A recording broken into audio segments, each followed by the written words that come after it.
Good afternoon, everyone. My name is Ekhtiari. I'm delighted to be here, and many thanks for support and supervision from Dr. Tony George, who made it possible for us to get together and discuss about methodological reporting checklists. We have a nice set of speakers, and we are going to discuss about an interesting topic. Hopefully, we will be able to discuss together and see what is going to be the next steps. But I'm going to start with a question and a scenario. So we are going to discuss about that scenario together. But before starting the scenario, how many of those we already have here in the room, they have editorial positions in a journal? Okay. So many of those who are already in the room, they already have editorial positions, right? And they serve as editors, deputy editors, and they are in the position of how to lead their journal forward, okay? So we have a question for our journal here, Neuropsychopharmacology, and asking about, okay, there is a group of people, main leaders in the field of A in neuroscience, whatever the field of A is in neuroscience. They developed a reporting checklist, and they published that reporting checklist, and the checklist entails recommendations for minimum methodological details that a paper should have to get published in the field of A, right? And the question is whether neuropsychopharmacology should endorse the checklist and require new submissions to report their adherence to that checklist. 1. 2, should neuropsychopharmacology just encourage people to be adherent, but without any sort of specific strategy or reinforcing that? 3, neuropsychopharmacology is going to remain silent without taking any position, but favor submissions that they report their adherence to that checklist.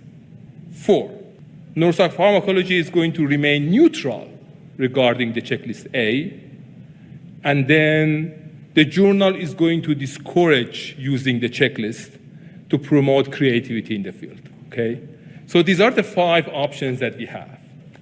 I'm gonna ask people in terms of who is going to take one of these positions. So who is going to vote for 5? Okay. Depends on, so there are people who say, depending on the field or the problem, I might go for 5, okay. And then what about 4? Who is going to vote for 4? Okay. Who is going to vote for 3? 3, 1 person for 3. Who else? Okay. Who is going to vote for 2? Okay, a large group of people for 2. And then who is going to vote for 1? Another large group of people who are going to vote for 1. Okay, so we are going to discuss about that in terms of, okay, what do we mean by methodological checklist and what will be the position? And that is exactly the discussion that Tony and I started before, and we are going to extend that discussion above what we have in neuropsychopharmacology and see what is going to be the next level in the next few years. Okay, so as I told you, my name is Ekhtiari. I work at the University of Minnesota. I still have a small lab at Laureate Institute for Brain Research, and my main field, I do not have any specific conflict of interest. I've been involved in some of the methodological checklists, but I've been always involved in communications regarding how neuromodulation and neuroimaging can work together, or neuroimaging inform neuromodulation. And within that specific category, I work with a group of people about how to combine electrical stimulation and fMRI. So that is a sort of a niche area of my research that I try to promote and extend. And in this kind of area, what I do in my lab, we do electrical stimulation inside the fMRI scanner. So we put people inside the scanner and we do a stimulation while they're inside the scanner with the hope to be able to engage networks, okay? And we try to basically close the loop between transcranial electrical stimulation and fMRI. So we try to stimulate different parts of the brain, engage the network, and also optimize the stimulation based on the recording that we have inside the scanner. So we do online real-time fMRI while we are doing electrical stimulation. And the number of studies that we have in combination of TES and fMRI is something like 300 till 2-3 days ago. So the number of studies is pretty limited right now. Around 1/3 of the studies are doing concurrent TES fMRI. So they do fMRI while they are doing the stimulation. So something like 100 publications. And this is the way that these publications are growing in the field till the end of November. They mainly started from 2011, and you can see they are growing over time. But the field is still a small area. But over the time, we realized that those who are publishing studies in the field, because we read every single publication in the field and try to track what is happening, we realize that there are many of those studies that they do not report all the details that we need to know to be able to basically replicate their study, to be able to kind of redo whatever they have done to see if we can replicate the results. So we realized among the labs that are doing this specific area of research, we realized there is a challenge in the field. So we started to think about, okay, is there any chance that we can develop a checklist together? So we had several meetings together. We discussed about the technological details, the safety, noise issues, methodological items, and we realized that we can just basically provide some recommendations. For that process, we developed a protocol on how to develop a checklist in this specific area, and we submitted that in OSF with all these technical details about the process, how we are going to do that, how is the Delphi process, what are the thresholds for making consensus, all those technical details of making that happen. And then, I mean, that is already available on OSF, and we formed a steering committee and an expert panel. And in shaping the expert panel, we haven't just invited Tony and Tony's friend and my friend's friend. So it was not the case. So we basically did a systematic review, and we invited anybody who had a publication as a first author or a last author to that committee, to that expert panel. Just making sure that we have a global representativeness and an objective inclusiveness in a way that anybody who is going to do it again, they would end up to the same list of the people. So we invited everybody. We had an expert panel of 75 people, and we developed an initial kind of version of the checklist with 16 items that are more important and some further recommendations. And we did the revisions with the entire team. That is the kind of the way that we have been sharing the information and the main items and recommendations. And we then ask people to basically rate the checklist. And we ask everybody to rate the checklist, which item is going to be more important. And we basically collect quantitative information in terms of how much all these items are going to be important. And we define a specific threshold. Based on that, we define those items that would end up to the final checklist. And this is the final checklist that we put together. That is the short form, all the 17 essential items that we expect everybody who is reporting a concurrent TES fMRI to report in their studies, because otherwise we cannot replicate what they are doing. And this is a more comprehensive version that includes all the recommendations, further details that would kind of make things easier for us to understand, but just further recommendations. But when we went back and explored adherence of previous publications in the field, we realized many of those items are poorly reported in previous publications. And there was no single paper that reported all of those items, and many other papers, they basically poorly reported of all those items that we required people to report. So this is what we had, and we shared the idea with people in Nature Protocols, and they liked the idea, and we published the checklist there, and this has been published something like less than 2 years ago, and it is available online. So that is the story that we have. In SOVP meeting, we had a kind of dinner together, and that is, I mean, how you discuss those things in dinners. And I was discussing with Tony in terms of, okay, I mean, these are the things that we have. How is going to be the position of neuropsychopharmacology regarding these methodological checklists? And what you are going to do? Are you going to endorse? Are you going to support? Are you going to discourage? What is going to be? And we ended up realizing that we need to kind of bring up this discussion to a larger community and see what others are thinking about this, how researchers are thinking about this, how other journal editors are thinking about how to push this idea forward, how we can kind of expand this field forward with contributions of others and other stakeholders in the field. So we invited some of the key figures in the field, and I'm really happy that they are here. So we invited 2 other key figures who have worked specifically on developing checklists. And those who work in the field of neuroimaging, they know Organization for Human Brain Mapping, and you know OHBM are working really intensively to be able to develop what they call COBIDAS checklist. So we will hear from Tom Nichols. He's going to talk about COBIDAS. I have a kind of a short video recording from him. And then David Moher, who is sort of a rock star in the field of methodological checklist development with Consort and Prisma and TIDER, all those checklists that he developed. And then we have a list of journal editors that are going to share their ideas. Then we have Holly Lisenby from NIMH, some other insights from granting agencies. And then we are going to discuss together. And John Crystal from biological psychiatry is here. He's going to share his ideas. And we have others who are here. Anissa is here. So others who are actively involved in the field. We are going to ask you to give us your inputs. And then at the end, I have a few ideas in terms of suggestion, in terms of how we can push things forward and what would be the way forward to kind of have further kind of developments in the field.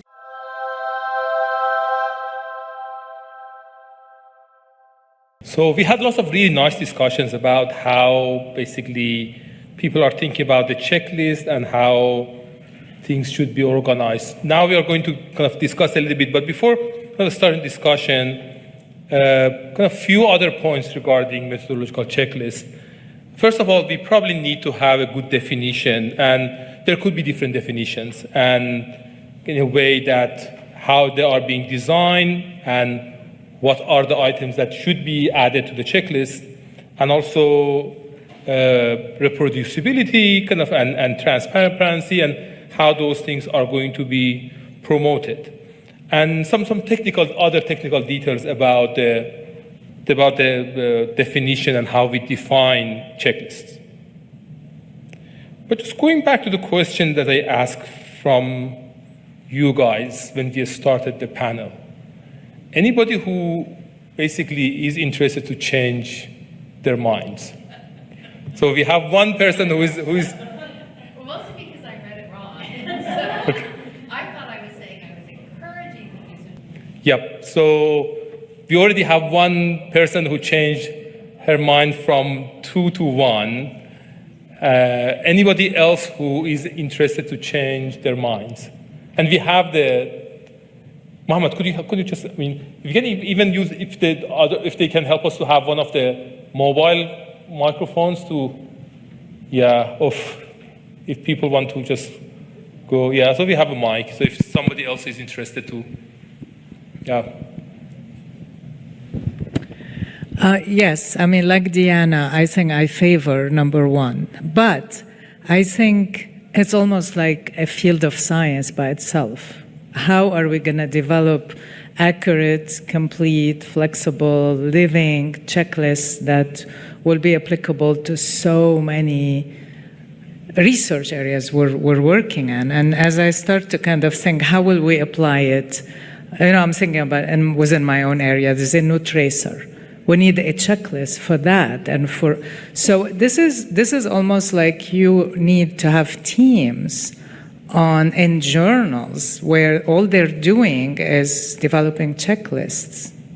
I mean, it's a daunting task, and I think it's an important task, but we need to think about that. That's not just something you could do, at 10 p.m., just let's develop a checklist for this thing or the other after doing everything else you're doing. Right, John? That's right. Okay, and we are going to kind of, please, Yeah, we can definitely have discussion. I'm going to also invite the... Yeah, are we doing discussion or just comments on this? Yeah, probably kind of just comment on this and not the discussion, because yeah, we'll definitely have lots of things for the discussion. I'm going to ask our kind of panel members to join us here for the discussion. Yes, please. Hey, I'm Christoph Jochum from Columbia University. I want to make a quick comment to your last presentation. I very much agree with everything you said, but maybe as an additional perspective, I don't necessarily see checklists as an additional burden. I'm sure there will be in some way, but maybe it also makes our lives easier if we can basically put certain information in a table instead of writing like long paragraphs about, I don't know how many times I wrote if I used a 3 or 7 Tesla scanner, like I can't read this myself anymore, I get annoyed. So basically if we could basically outsource certain parts and just dump them in a table, that would maybe even allow us to focus more on the relevant things that are truly novel in the publication at hand. Yep. Yeah, but I can imagine there would be some other discussions, and we will back to discussion. But any specific idea about this specific vignette that we shared before? Okay, so there are definitely some other details when we kind of shared the vignette in terms of somebody developed the checklist. What do we mean by development of the checklist? They made it based on the consensus, how they made the consensus, and main leaders in the field. How do they define that they are the main leaders of the field? And then they define minimum methodological details. How did they define? So there are definitely some technical details in terms of how to decide which one is going to be the right answer. And we will definitely need to discuss about that. But just giving you a few ideas, there are definitely challenges regarding how to develop a checklist, how to support development of a checklist. Do we have any funding opportunities for that? How to avoid, is there any pitfalls of using a checklist? How to facilitate the use of the checklist, how to engage other stakeholders, publishers, reviewers, funders, how the process is going to be, how to measure adherence and impact, as we have been discussing, how do we kind of follow and measure the impact, and how to update the checklist based on the evidence in the field, how that is going to happen. And in the process of developing the checklist, few ideas, there are different models. So we have been discussing and thinking about, okay, what would be the development cycle of a checklist? So we can think about what is the problem? What is the problem that we are interested to have a checklist for it? What is really happening in the field? What is the kind of the current status of the field? Who are the main people who have the energy and motivation to get together to develop the checklist, and how the consensus is going to happen, how they are going to decide which item is going to end up to the checklist or not, and how they are going to test it in a reality and say how they can measure the level of adherence over the time and how that is going to be updated. So all those kind of things that we are thinking about, how that is going to be a developmental cycle over the time. And we went through some of those checklists with one of my postdocs. We have been kind of looking in some of the checklists that are already available based on this developmental cycle model. And you see some of those checklists, as you can see, some of them are, at least explicitly, have not mentioned how they are going to cover those aspects. For example, what is their updating mechanism? And this is true. The contest checklist is the checklist that I presented today. So we haven't discussed how we are going to keep it updated and what is the mechanism to keep it updated. So those things should be considered. So there are definitely deficits in the checklist that are already available in the field on those technical details. And even in terms of when you think about the checklist, which is going to cover the entire spectrum of a research project, right? From when you develop the question to the end that you want to make sure that there would be a data sharing and reproducibility and how people are going to reproduce what you have done and replicate what you have done. In that entire process, how different checklists addressed all these different aspects of the research. And as you can see here, different checklists have different level of engagement with all these different steps of the research. So there are different ways to even appraise checklists that we have in the field in terms of the level of coverage that they have and how they are kind of considering all those aspects that are important in the process of a research and how we can make them more comprehensive or clearly define the pathway that they are going to do. And there are definitely some other aspects of the checklist. It's not only methodological checklists, there could be some standards, like, for example, BEADS format that we are using in the field of neuroimaging right now, or things like frameworks, kind of things that Holly was mentioning about kind of terminologies and taxonomies that we have, and having an agreement around those ideas, and also the stakeholders in the field.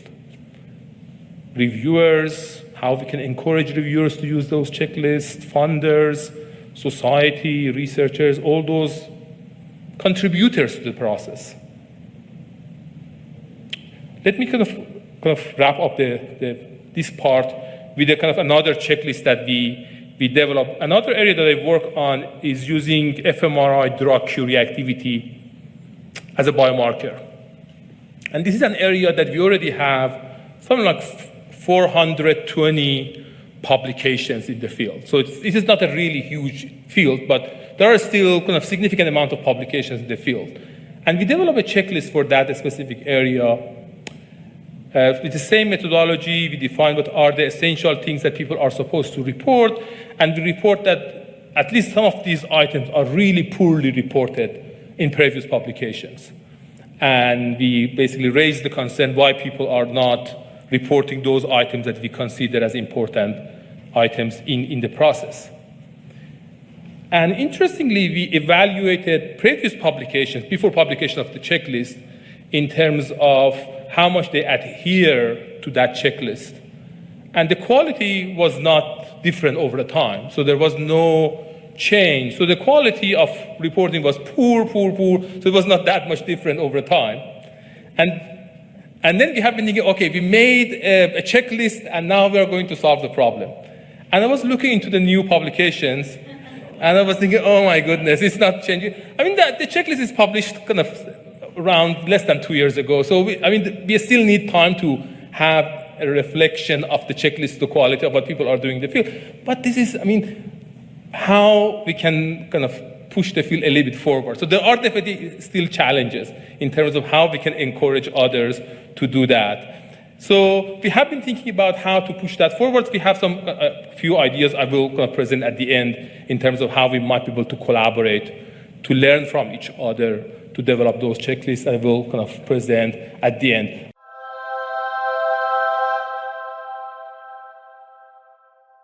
And so far, we have been kind of working with different of these sort of collaborative networks to see how they might be able to help each other to develop new checklists. And if somebody is interested to start that kind of job, that is something that we have been doing in terms of helping others to do that. But at the end of the day, we really appreciate if we move towards that direction of having funders and institutions and organizations and journals to basically support that idea and push that forward. So we shared the ideas with some other major neuroscience journal editors during last 2 weeks. So we started to just basically send emails to other journal editors and ask them about what they think about the kind of methodological checklist and how that is going to be implemented. And so far, these are the journal editors that we receive feedbacks from them, or we receive a feedback from editor-in-chief that this specific person in our journal is going to be responsible for this, and we are really interested to be a part of that process. So from Nature Medicine, Lancet Psychiatry, Neuron, Nature Methods, Journal of Neuroscience, Human Brain Mapping, Nature Protocols, Nature Mental Health. So you can see that there is a sort of a large community of journal editors who are interested in this discussion. And what we are going to do after kind of wrapping up this session, first of all, we are going to have a webinar. So that is the QR code for a webinar that we are going to have on Tuesday, February 6th for 2 hours. And this webinar is going to open the discussion to a larger community. And we are inviting those who are interested to be a part of this discussion to just basically scan the QR code and register for that webinar that we are going to have. So we will kind of circulate that in a in the wider community. And we are going to have all those journal editors, including the people that we already have here, to reach out to a larger community in the field to see what others are thinking and how we might be able to work together. And we have already started to put together a document about the discussions that we have here and see how we might be able to kind of have others' opinion on that specific discussion, and to write a paper, a position paper together, or maybe couple of papers together about what would be the standards that we would like to have for a methodological checklist. What are the things that we want to the field to kind of work on to be able to have better quality checklists, and what will be the next levels of collaboration. So that is how we think about the next steps in the field, and we are discussing that with Tony in terms of how we can bring others, and that is what we need your help for. So please let us kind of have your support and your help, and we are going to continue the discussion, and we are hopeful to be able to kind of make kind of the needle move a little bit forward in terms of having a better quality research in the field. Thank you very much. Have a nice rest of the afternoon.